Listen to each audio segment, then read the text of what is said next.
And welcome back to another preview episode of Banditland Boulevard. Trevor Howard here, and then right across from me on this great StreamYard platform, we got Tony LaMonica, aka Boxhead98TL. Read the title: Family Reunion this Saturday, 7 o'clock p.m. at the KeyBank Center in Banditland. The Buffalo Bandits taking on the Las Vegas Desert Dogs. We got some familiar faces coming back to Banditland. Couple members of the three-peat club. We got Chase Fraser and Chris Cloutier coming back. Two teams that are pretty hot at the moment, and I think they're two teams that are both 2-1 right now. So they have a lot to play for this Saturday. But Saturday, 7 o'clock, it's good to be back in Banditland. It's good to play back-to-back weeks because these bye weeks, to tell you the truth, are really, really frustrating as fans, and I can only imagine how frustrating it is for the players. But Tony, how are you feeling going into this Saturday night against the Desert Dogs in what feels like a family reunion? Boy, this is going to be one of those once in a lifetime. I better be either getting my tickets now for whatever seats are left in the KeyBank Center. Game starts at 7 o'clock this Saturday on January 3rd. If you guys haven't gotten your tickets, you're going to have to watch them on TV because I would be glued to the television to watch this one because both offenses have been really fired up. The only difference is the Buffalo Bandits have a much more better defense and goaltending. So, again, I feel pretty fight. We're still going to walk away victors. Yeah, I think it's going to be one of those back and forth type of games. You know, some of the regular season games we've seen in the past against teams like Vancouver, Toronto, getting some of those vibes already. But, yeah, this is a Las Vegas team that just dismantled the Toronto Rock last week, 17-11, and this is a Bandits team that dismantled the Calgary Roughnecks, 13-7. So both on the road, by the way. Las Vegas was in Hamilton and Buffalo was in Calgary. So we're coming back home to Buffalo. This is actually game one also of the Tucker Out Cup. So the Bandits and the Las Vegas Desert Dogs are going to be rocking their Tucker Out Lymphoma Night jerseys. This is always a special night at the KeyBank Center. Las Vegas head coach Sean Williams, as you all remember from his days in Banditland and his days in Rochester as well. Tucker Out Night is super important to him. Of course it is, for all the obvious reasons. And it's important. It's an important night in Banditland too. So I'm expecting a very packed, very raucous crowd. If you have any of those bright green colors for the Tucker Out Lymphoma, if you have any of those merchandise, whether it's a jersey or a hat or anything, I'd probably rock that to the game. But big night, it feels like it goes beyond sports in a way when you're talking about Tucker Out Lymphoma Night. And then throw on top of that, you got these guys coming back and Chase Fraser and Chris Cloutier, who the Bandits lost in free agency, both to the same team in Las Vegas. This is only game 4 of the season, and we're already seeing these boys coming back. Yeah, for the Tucker Lymphoma Night, if you guys want to get your jerseys, get down there quick as the gates open and get right to the store as soon as possible so you can get your purchase in for those jerseys. But for the game itself, this is going to be an epic boxing match, which can go to the last round, and whoever throws the last punch and gets the knockout is going to be the victor, because I think this game is going to be one of the highly decorative games to watch of the week. Because you have now the offense is clicking with the Las Vegas Desert Dogs, especially with 2 former Bandits. But again, it's going to come down to game planning, structure, and executing their plan to win this game. And I mean, this is a chance to avenge the loss that the Bandits had against Halifax. So this is a chance for the Bandits to go 2-1 at home on the season. Don't want to fall to a 1-2 record at home. Nobody wants to see that. Nope. The Bandits obviously want to bring 100% to their game whenever they're playing at home. So you're going to be pushing 19,000 fans here in Banditland. Certainly got to come away with a victory in this one as well. Absolutely.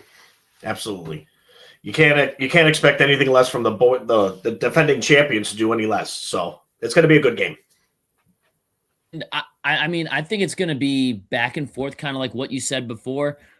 I'm not really getting trap game type of vibes because I feel like these are two pretty even teams right now. 2-1, it could really go either way. They're going to find their goals. Buffalo's going to find their goals. But I want to jump right into the players to watch right now, starting off with the Las Vegas Desert Dogs. Is it obvious? Shouldn't it be obvious? The number one player to watch?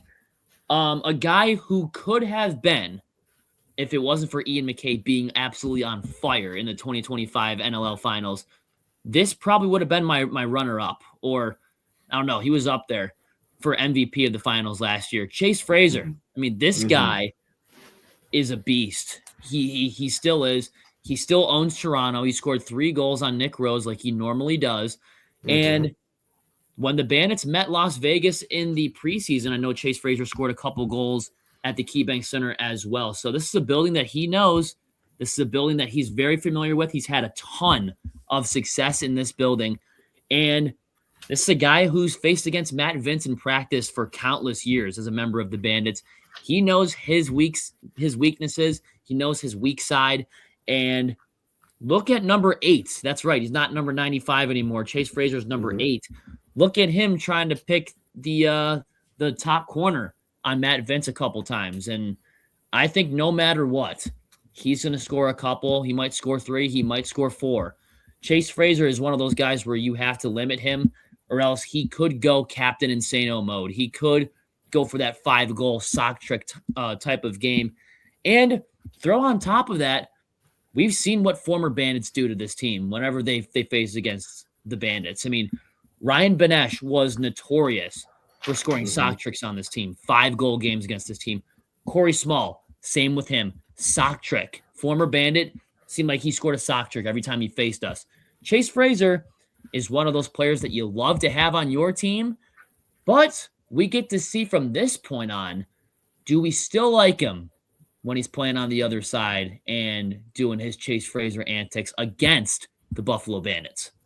Well, you can love him and hate him like most teams would say, but for us, because of the years that he's played on our team and the years that he's won championships, we got to love the man, because of the fact that no matter where he goes, he will always have Buffalo Bandits in his heart, no matter what.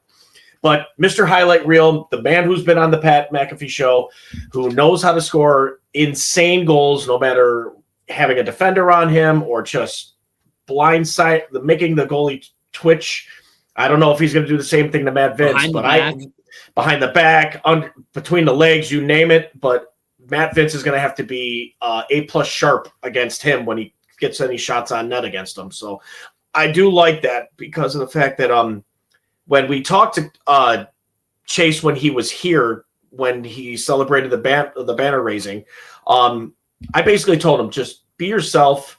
Don't hold back. You know, you're representing a new team now, so go out and play your best, no matter the circumstances of knowing the guys, or, you know, you're still friends with them. You're there to do one thing, and that's help win the game for your team. And respectfully, I can say to Chase, dude, you are an absolute stud. You know how to play the game so well. You score goals left and right. You make plays happen. I'll never forget any of the moments that you've had to help win that championship year of last season. But again, I can't even boo him. That's the sad part. I can't boo the man, because he's just a respectful human being outside of lacrosse too as well. So Chase, that is going to, like I said to you at Cobblestone, I don't care if you score 5 or 6. You'd be you. That's all you can do. You know what? Just as long as the Bandits jump out to the winning side, if they have the higher number, I don't care. Fraser can score 4 or 5 goals, and he probably will. I'm just putting that out there. Fraser probably will. I mean, this is what this guy is doing. He's picking up right where he left off last year. This is a guy that's won 3 straight titles with the Bandits, and he's been to 5 total with the Bandits too. So he has been the part of the epicenter of winning for a long time, and he knows what it feels like to win a championship, knows what it feels like to lose one, knows what it feels like to be on a great team. And I think he is probably, I think him and Cloutier, honestly, are probably the Dane and Josh of the Las Vegas Desert Dogs, because I would they're not looked at as the secondary guys anymore like they kind of were in Buffalo. They are the Dane and Josh of the Las Vegas Desert Dogs. So what I also can't wait for is I can't wait for that tribute video for Fraser and Cloutier, because you know that they're going to get standing ovations. I'll be up there standing, cheering, clapping for him. Chase Fraser was my favorite player. I mean, I'm just going to put that out there. He was my favorite player on the Bandits by far. And the shit that he was doing in the finals, where he was throwing goals behind the back and then sticking his tongue out at the camera, like only Chase Fraser does stuff like that. So we're not booing. We're going to be standing. We're going to be giving him his flowers. And if anybody's booing, they probably hopped on the Bandits bandwagon after May 25th or whatever day they won the title. So you can easily spot the fake fans in the stands if you hear any boos or anything negative towards Chase Fraser. Now, if he scores 6 or 7 or 8 goals on the Bandits, I'll be pissed. I'll be like, what the hell are you doing, bro? This is your old team. But I'm not gonna boo. Chase Fraser was my favorite player. He was up there with JT. He's up there with Mark, and he's up there with Micah Kersey, some of the other guys I grew up loving watching this team, because everything that guy did was so funny. And dude, he would poke at you, but he would never really draw a penalty. He would bait the other team into taking a dumb penalty, and then he would clap in their face and walk back to the bench. Like, that was who he was. He always picked the team up on his back. And I mean, even when that guy was mic'd up, he was the funniest player on the field by far. That dude, and he also came back for the banner raising thing, and so did Chris. And freaking Chase Fraser's behind the bar at Cobblestone pouring drinks and making different cocktails and stuff. So Buffalo will always be a part of Chase Fraser. It's just he's not a part of Buffalo anymore, is what I'm trying to say. Right. Yeah, and just don't go punching any of our guys in the nuts, too, if God forbid they piss you off, too, Chase. Okay, that's the one request I say. Just don't punch any of our guys in the nuts. That was his like he did against the Rush in that title match. Fun fact, that was his last shift as a member of the Bandits. It ended with him punching somebody in the gonads. So big play, and talk about going out on a high note, man. That's insane. Oh, yeah. Man. But he was definitely going high. The opponent was going high, especially singing soprano after getting hit in the nuts. Oh yeah, he probably went up a couple octaves, and I don't know if Messenger doesn't have any children, he probably won't after that game. Just putting that out there. But you are not going to hold Fraser to 0. Sorry, he knows the ins and outs of this Bandits team. He can be the cheat code of the Las Vegas Desert Dogs, and probably the player that you're watching too has that similar ability. He's more of a silent guy, more of a silent killer. Fraser's more of an in-your-face, super loud kind of talent. When the other guy that I know you're going to mention is more of that silent but deadly killer. Yeah, that's definitely going to be our former number 2, but now number 25 on the Desert Dog is Chris Cloutier, especially with the left-handed shot that he has and the way how he sets up the power play very well in the special teams, if you consider having him. Also played in his 300th career game against Toronto, and coming into the back home where he played quite a few seasons with the Bandits and winning championships with them. Again, another player to watch is to make sure to be a shadow, stop him as much as you can. He's not going to go away without a point Saturday night. I'll tell you that right now. But he'll find the way to score goals as he needed to. But it's going to be a very, very difficult task. But I think our defense can hold strong. Yeah, I think so too, and you just got to get Cloutier. You just got to box him out. I mean, he's not Chase Fraser where he can score from all different parts of the floor. When teams give Chris Cloutier the front of the net or the top of the slot, that's where Chris Cloutier is the most dangerous. If you shut down the top of the slot, I think you can shut him down. Fraser can do anything. Like he can throw something behind his back and it'll somehow find the back of the net, or ricochet something off a defender's leg and it'll bounce in the net. Like he can do crazy things like that. Cloutier this season has been the assist machine. So he has been getting, in the very few games that he's played with the Desert Dogs, he's been tallying 4, 5, 6 assists a night. So he's been that playmaker role. Why not start up your goal scoring against your former team? That's probably his mentality. So just box him out. Do your best to limit Chase Fraser as well, but those guys are chomping at the bit to face against the Bandits too. I mean, no matter which way you slice it, and I will say this, when you see Chase Fraser and Chris Cloutier never getting a contract extension from the Bandits beyond 2 years or higher, but you see Tehoka Nanakoke after, I'm going to flat out call it. Last year for Nanakoke, I know he was going through a lot and he was injured a lot, but he had a down season last year. And the Bandits gave him a 3-year extension. No matter how you slice it, Fraser and Cloutier probably looked at that and said, what? Like this guy who off a down year gets a 3-year extension before us?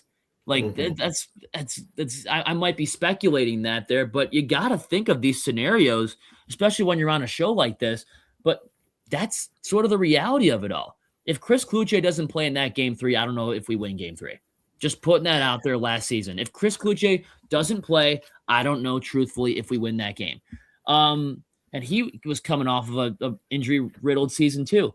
If Chase Fraser doesn't play in 2024, we probably don't win in 2024 either.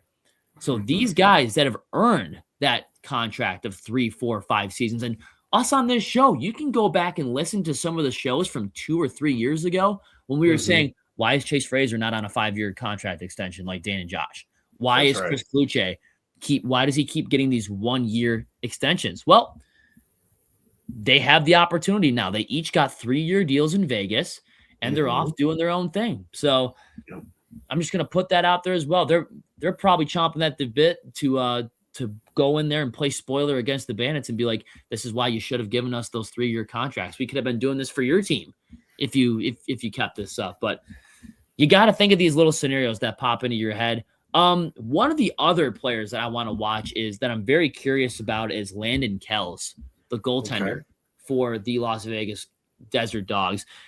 Landon Kells, if you remember the last time the Bandits played the Las Vegas Desert Dogs at home, he got ran in the first quarter. The Bandits got him yanked in the first freaking quarter. I think they were up 8-1 or 9-2 was the score. Roughly. They put in, I don't even remember who it was. Walsh or whoever the hell it was back there. But yeah, Landon Kells got pulled in the first quarter. The Bandits know that they can dominate this guy. And the reason why I wasn't giving Las Vegas the crown right away to start off the season like a lot of these NLL insiders do, these blogger boys from the NLL that were already crowning them world champs after free agency. You look at their defense, look at their goaltending. I'm going to say it right now, it's bad. The defense for Las Vegas is awful. Their goaltending is way too inconsistent to win anything in this league. And I think the Bandits, despite losing Fraser to, coincidentally, the Las Vegas Desert Dogs, as well as Chris Cloutier, I still think this offense is super high-powered, and I think they can still dominate Landon Kells because he does not play well in this building. Just putting that out there. I think he's got this house of horrors for him, and these are demons that he needs to shake off. But the Bandits are probably salivating at the mouth going, if these guys start landing Kells, we know how to score on this guy. And we got him running the first quarter. If you think the Bandits aren't paying attention to that, you got another thing coming. Yeah, Mr. Kells definitely knows Banditland by heart now, because especially after every goal, we have it, like we chant his name and we basically tell him what he is doing inside the net. And again, with Dane, Josh, Tahoka, and Kyle basically going to be those go-to guys. And now you got Banesh back on a roster spot. And again, like he could score mad goals whenever he wants to. So it could be a feeding for the beast, which we are against Landon Kells. And I got a feeling like we'll get to the score predictions by the end of the show, but it could be highly guessed, as I could say, maybe over 15. Yeah, I mean, hey, that's not far-fetched. Once the Bandits start getting into a rhythm, playing every week, 15 goals is not... As long as they play 60 minutes. As long as you play 60, but 15 goals is something that the Bandits have seen a lot, especially this year. They have. They've been scoring consistently 13, 14, 15 goals in this three-peat run that they are currently still on right now. So that's always big. Any other players to watch for Las Vegas? Because it's not just Fraser, it's not just Kluge, but we do have a couple other former Bandits coming back to the house. Mitch Jones, as well as Tony Malcolm as well. So any other additional players to watch during this family reunion of a game? Sure. Mitch Jones, first, especially because he's been red hot ever since the season started for the Las Vegas Desert Dogs. One of the go-to leaders, especially of the trifecta, if you want to call it, between Jones, Kluge, and Fraser now, especially being those guys going from Buffalo to the Las Vegas Desert Dogs. But the thing was, Mitch Jones got acquired from the Philadelphia Wings with that trade. And Mitch Jones has definitely stepped up big time to be like the go-to captain, but I don't think he's the captain of the team, is he? I don't think so. Think he is. Regardless of that, but he brings that veteran leadership to the team, and that's another thing that the Bandits have gelled him into being as soon as he left Buffalo, and then he went on to do his own career either with Philadelphia, Calgary, and now with with the Las Vegas Desert Dogs. So we'll see how well he does against Buffalo. But I don't see any goose eggs on his score sheet at all coming into Buffalo. Well, you know who else had a hell of a game against the Toronto Rock, and that was number 19, Adam Poitras. I think I'm saying his name right. I think that sounds right. Yeah, looked phenomenal against him out of the transition too. He was scoring a few goals in transition, so he's another guy to be keeping your eyes on. But I think this defense for the Bandits is pretty well stacked, and they can pretty much handle and shut down a lot of the transition movement from Las Vegas. But enough of giving them their stripes. We've done enough of that already. Players to watch for the Buffalo Bandits. Kick things off here. I want to see what the goaltender, Matt Vince, number 48, can do against his former boys, Chase Fraser, Chris Cloutier, Mitch Jones, a lot of those players that he has seen a lot of in the past. I kind of mentioned it before. Fraser, Cloutier, they know Matt Vince's weaknesses. They've probably scored on him a bunch in Bandits practice, and they know where his good side is, and they know where his bad side is, and they can use that to their advantage. But Matt Vince is the greatest indoor goaltender of all time, so he can make some adjustments on the fly and do his best to shut those boys down. But I'm really curious to see, because I'm getting the vibes of either this is going to be a shootout between the two teams, or Matt Vince is going to pull a Matt Vince out of his head, and he's going to give up only like 6 goals or something like that. I'll take that. 10, because we really don't know what to expect of Matt Vince, especially at his age right now. But it'll be sometimes you see Matt Vince in one of the most random games of the season. Yeah, he holds a team to 5 goals just because. Or the Bandits can score 16 and maybe Vince will only give up like 11 or 12, one of those two. But I really don't know what to expect out of Matt Vince, what type of performance. I'm getting kind of mixed feelings here. So he's definitely a player to watch for the Bandits. That's for sure. Yeah, definitely got to rely on your number one goaltender of the team, especially how Matt Vince has proven time and time again why he is the GOAT of the National Lacrosse League. And that, especially, you got to rely on your defense too as well. If they play like they played against Calgary's offense and shut them down, especially with the leadership of Steve Priolo, with Dawson and Ron John and Mitch DeSnew back there as defensively to do their job, alongside with Dylan Robinson and Thomas Whitty for speed-wise to catch up to their to the other forwards that have quickness. You got to keep that same mentality. I think if Johnny Tavares wanted to keep the same defense, do so, because he's going to need speed against Chase. He's going to need toughness like Dawson to hold back Chris Cloutier and Mitch Jones. But honestly, for Matt Vince, just rely on your defense like you have the last few games, because your goals against average is at like 9, which is pretty impressive still going into this game. And especially with, even though the firepower for the offense of the Las Vegas Desert Dogs has improved, but defensively, transitional, and goaltending still a little shaky for them.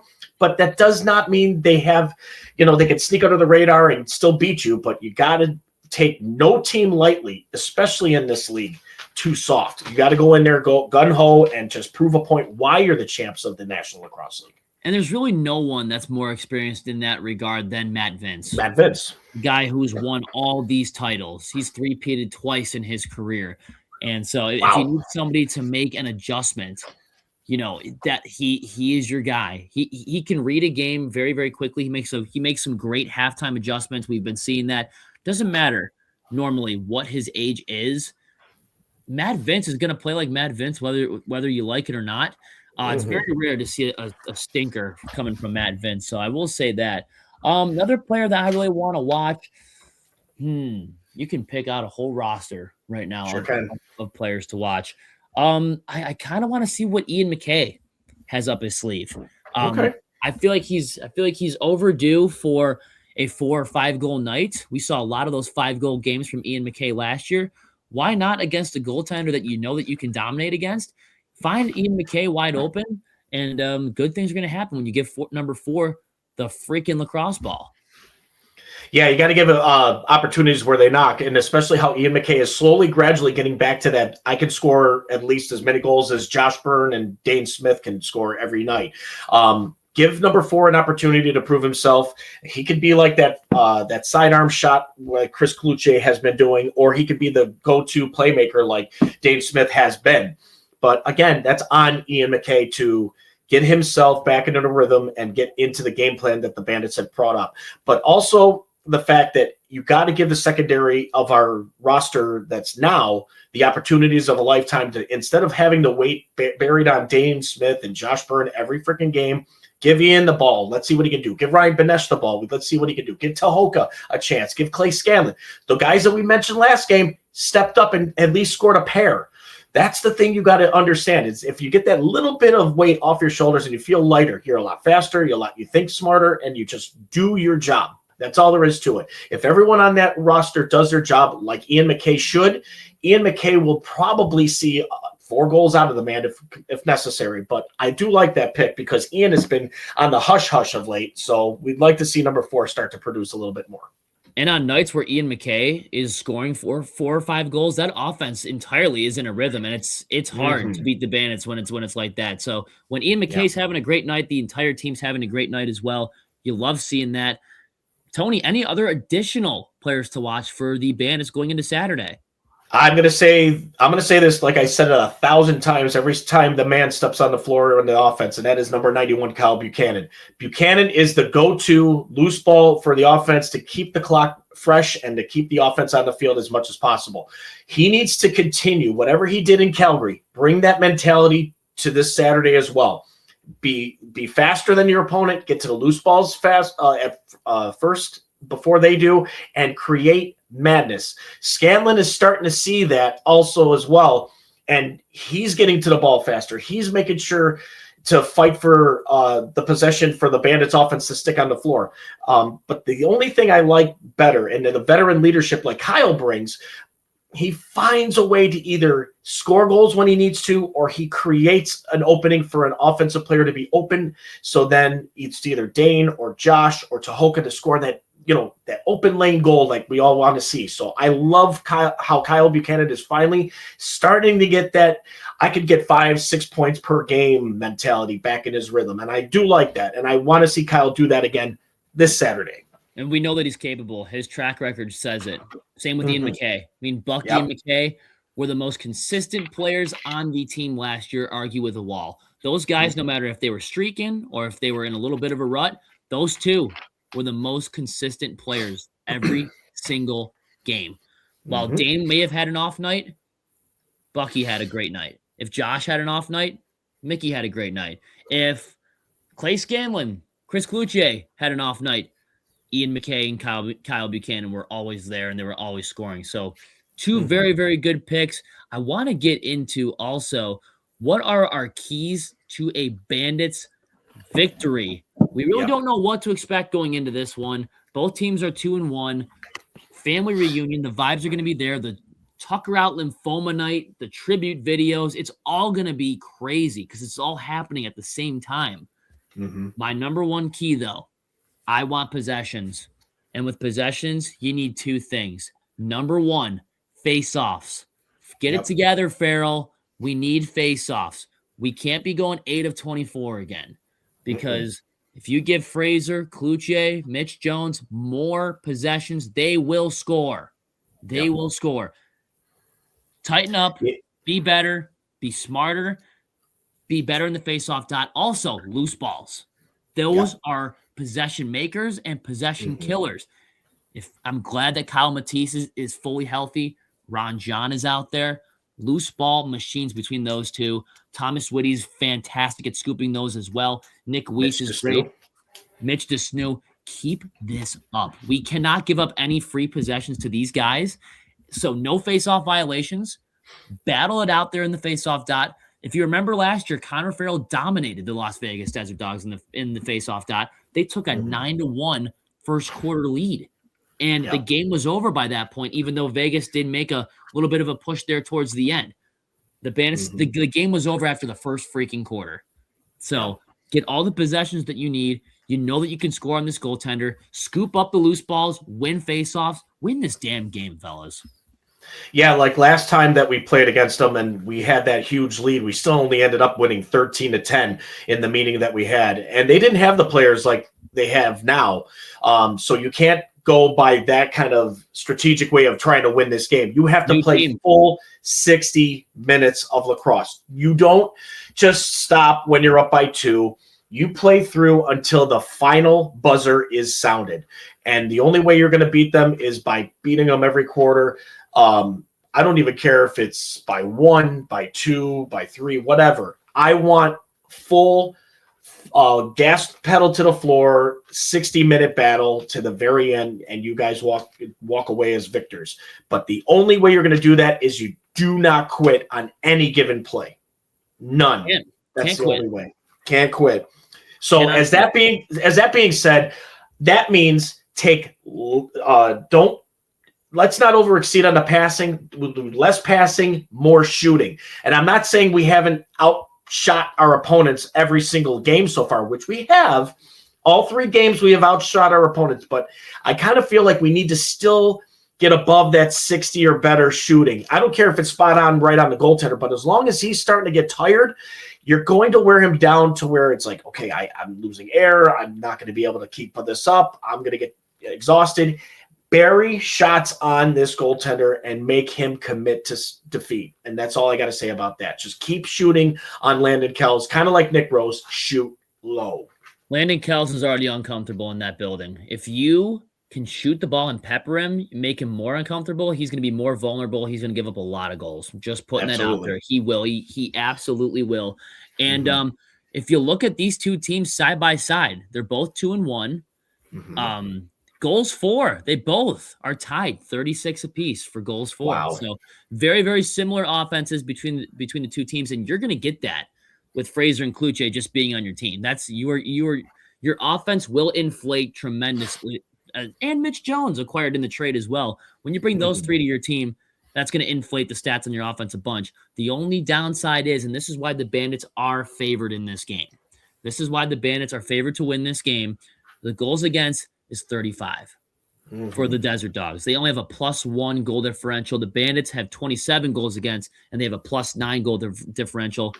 Goals for per game, they're averaging both, since they both have 36 goals apiece, 12 goals per game. They are allowing 11 goals per game, meaning the Desert Dogs. So consistently giving up 10+ goals a night is not good for your defense, and it's not good for your goaltending either. But when you look at the Bandit side of things, you get your Matt Vince type of stat. You're only giving up 9 goals a game. So they're holding them to under 10 on average. That is why the Bandits are favored in this game. Really shocking.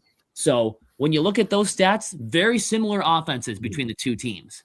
So with that said, and I think this is one of your keys as well. If you both have very strong offenses, a lot of firepower between the 2 offenses, you got to play 5-on-5. Stay out of the damn penalty box. That's what we've been saying every show.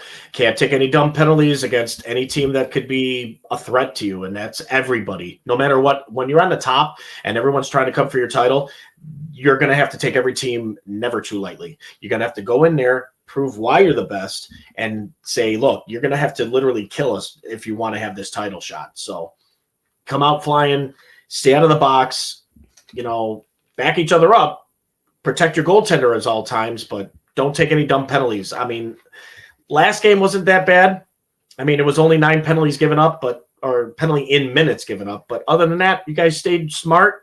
Your power play was phenomenal. Your penalty killing was great. Yep. Keep that up, boys. So all I got to say is just play your game. And also not to mention that this game, it kind of feels like they need to win this game. They need to beat the Las Vegas Desert Dogs, prove that they are still the talk of the town, prove that they are still going for this 4-peat, and also get some insurance going into next week's game where they go into a hostile environment against what looks like a young and very flashy Rochester Nighthawks team. So if you can go 3-1, go into Rochester next weekend, perfect scenario. Hey, I'm all for it. I'll buy in. I'll invest 100%, and then do what you want from there. But 2-2 going into Rochester, who's undefeated at the moment, is a hell of a lot different from 3-1. Just putting that out there. So I'd much rather go 3-1 going into the Blue Cross Arena than 2-2. Just going to put that out there. I agree, but now I would not want to lose. I can't. I want to go in with a record above 500. I want to be in the top 4 of the standings. Yep. Do whatever we want to do with Lil Bro over there in Rochester, but we'll worry about that in a week or so. There comes the fun part. Banditland Boulevard. You were close last time. Prediction, and I was so damn close last time. I by predicted 1 goal. 12-7 Bandits. Of course, Kyle Buchanan had to score and pot in that goal to make it 13-7 and spoil what would have been spot on for the first time. Tony and I have come close multiple times. It's been there. The game before, I said that Halifax and Buffalo would go to overtime. It did. Yes, you did. I also said 12-7 against Calgary, and it was 13-7. So I've been very close with my predictions lately. So I'm going to be very careful when I say this one. I'm feeling a Bandits victory, though. I really am. And I'm going to say it's kind of back and forth, but I think the Bandits win this game 15-13 over the Las Vegas Desert Dogs. Oh, boy, it is definitely going to be a toughie. I was kind of leaning the same way, but you got me before that. Also to mention that I was only off by 1 goal because I said 15-10 against Georgia when it was actually 15-11. So I was like, oh, man. We also closed one of the games in the playoffs last year. I can't remember which one, but you were very close in one of those as well. I remember that. Right. Somebody can I can't remember which somebody can go back and watch the video and try to find it. Or we can too. It doesn't matter. Yeah.